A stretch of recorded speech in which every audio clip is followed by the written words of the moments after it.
But it says sometimes you just want to suit up in a skin-tight lycra steel and backflip into a tentacle monster's face. As games have embraced maturity, there's a hint of something of them being afraid of their past, even embracing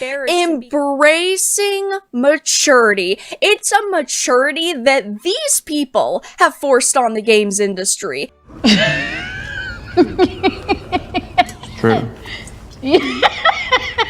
It's taking Stellar Blade to show them how idiotic their takes have been all of these years. They look at a game like this and say, that looks fun, and that artwork's pretty cool. The very artwork and fun they've, at least many of them have been trying to manipulate out of the gaming industry with statements like this. Hey, she cooking, y'all. The maturity they've embraced, or the ideologies and political correctness you have forced on them, that you have forced on developers you have threatened to cancel for putting, as they're putting it, immaturity into video games. And of course, by that, they mean things like fan service. Welcome back to the channel, everyone. I'm Saladino.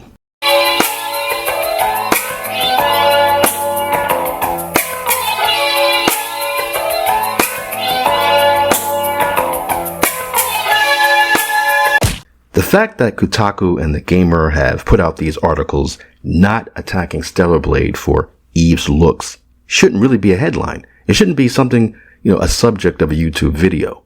The fact that we're here is absurd. And I look at this clip that I use from Mugen Lord's video where he's, talking about that Kotaku article where they're hyping up Eve's different fits. Is this cool? Is this a Kotaku article?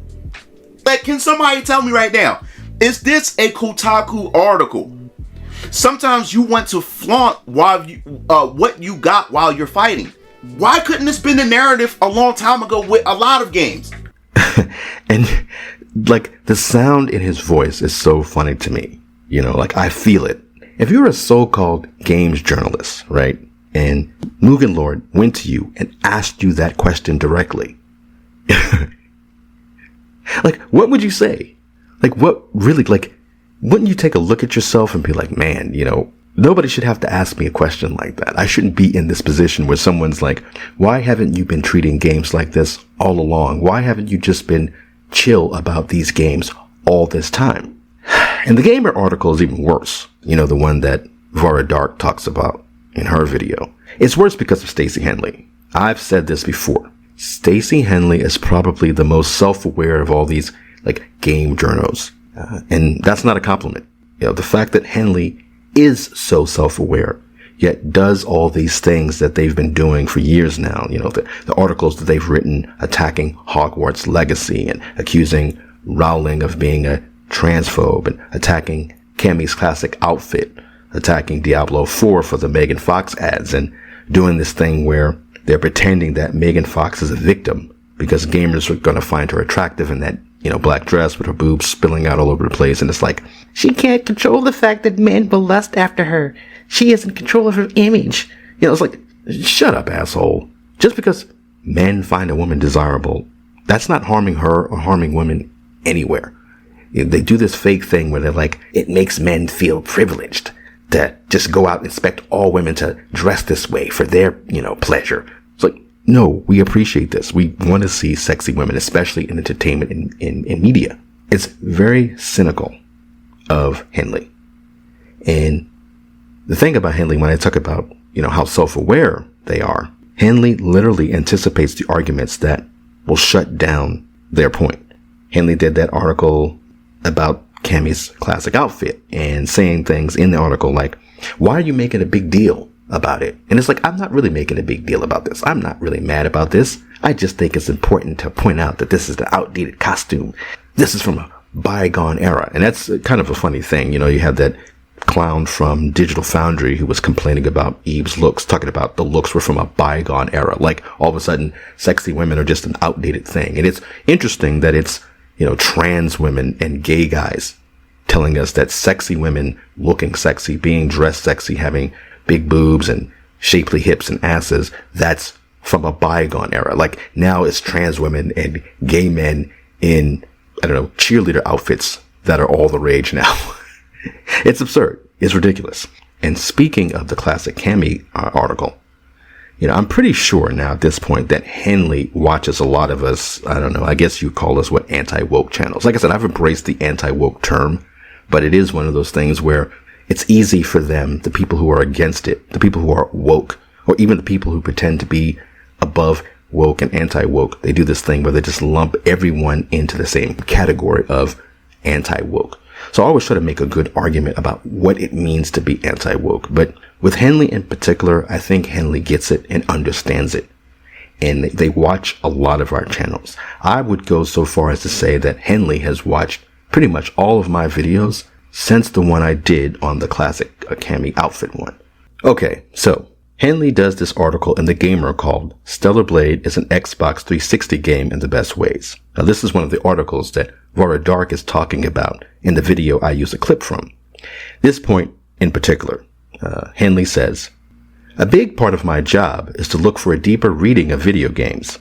And this is obviously much easier when you have games like a Dragon Infinite Wealth or Baldur's Gate 3, which offer an engaging and layered story along the main path with interesting themes explored in depth, as well as several dozen side narratives that each reach unique conclusions. Henley always has these awkward words in their articles. Well, okay, but anyway. But sometimes you just want to suit up in skin-tight lycra steel and backflip into a tentacle monster's face. As games have embraced maturity, there is a hint sometimes of them being afraid of their past, even embarrassed to be considered a video game rather than an immersive, interactive narrative experience. Now, this is exactly what I've been talking about now for video after video, especially whenever I'm talking about Naughty Dog and how they've had such a terrible negative effect on Sony's first-party studios. But it really doesn't just stop there. They have had a miserable effect on games in general in the way in which the media talks about games. Now, of course, the media has already been doing this thing where they've been trying to push gamers out of this hobby by pretending that everything gamers actually like are a problem for society. Sexy women in games, They've decided that if you like that, that's a problem, and that just enjoying a game for it being a game is not enough. So I did this video talking about Palworld, and the reason why there's so many attacks on Palworld is that gamers are excited about it. Gamers love it, and these people hate what gamers love. They just do. And when it comes to Palworld, it wears its influences on its sleeve. The studio head was saying, hey, I don't want to make great art, basically. I just want to make games that people want to have fun playing. And that's an insult to devs these days, especially Western devs. So the thing about Henley, the Gamer also did another article where they actually talk about how Shift Up said that they're focusing on Eve's back. And it's funny the way that the article tries to frame it. They say basically something to the effect of, well, gamers giggled when they said that they're focusing on Eve's back. But really, the director has stated that, no, you're going to see her in third person. So they're not just talking about her ass. They're talking about just the back of the character, which is absurd. And it's just funny, this sort of almost passive, mild way of talking about it. Because they'd be like, well, if they were just focusing on her ass, it'd be distracting. But they didn't go out of their way to really demonize gamers or even demonize Shift Up for having jiggle physics and a nice, curvy, sexy woman. They just sort of did this sort of gentle, passive thing about gamers may be giggling about it, but no, gamers weren't giggling about it. Gamers are hyped for Eve and how she looks. She represents everything that Western devs and the media has been attacking now for years. We're talking about this like it's a big deal when we shouldn't be talking about the fact that there's a sexy protagonist in a video game. It's just so stupid. And so the one article talking about Eve's back does this thing, like I said, where they just sort of don't make a big deal of it. And that's cool. And then Henley, in the article about how Stellar Blade reminds them of an Xbox 360 game, Henley starts off the article saying, it seems as if the tone has shifted around Stellar Blade following the recent PlayStation State of Play. And I'm not sure why. And it's like, you know why. You know why. You're one of the you're one of the main reasons why. We're here because outlets like Kotaku and Polygon and IGN and The Gamer have constantly attacked the industry and gamers for sexualized female characters. They've been talking about marginalized voices and all these things that don't have anything to do with what gamers want. Even the so-called marginalized voices thing. People from all walks of life come to this hobby. Looking at these 2 game articles and looking at Kotaku, it could be a thing like Yellow Flash was suggesting, that they realize now, and like I said, Stacey Henley is very aware of this, but they realize now that the Hogwarts Legacy boycott failed, and it was because of them, because they ran their mouths too much, and that people don't trust or like game journals, because they've openly set themselves up as the enemy of games and gamers. So of course nobody's going to listen to them. People are going to do the opposite of what they say. So I feel like part of it is, this case of them saying, okay, if we attack Stellar Blade head on, it's just going to make people more hyped for the game. So if we don't say anything, we'll just let other people, sociopaths on Twitter or something, attack it. And we'll just be cool and not add fuel to the fire to make it more of an issue. I think they're smart enough or wise enough to do that. But I also genuinely believe that Henley is a true gamer, and that Henley has been cynical all this time because, Henley's audience captured as a trans woman and like to lump all gamers into this one big pile. If you're against what I feel should be in games, then you're a bad person. And I do believe, again, that Henley has been watching a lot of us. And there's a lot of us making good arguments. And you can't be so audience captured if you're mildly intelligent.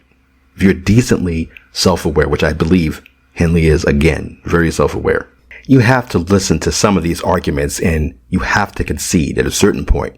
You know what? I get where you're coming from. And I think ultimately that's probably what Henley is doing. And I think it's bolstered by the fact that while I'm, going through these articles and like getting this video set up as far as what I want to talk about, I see that Henley has just, at the time of this recording, just put out another article directly addressing the controversy surrounding Eve's appearance.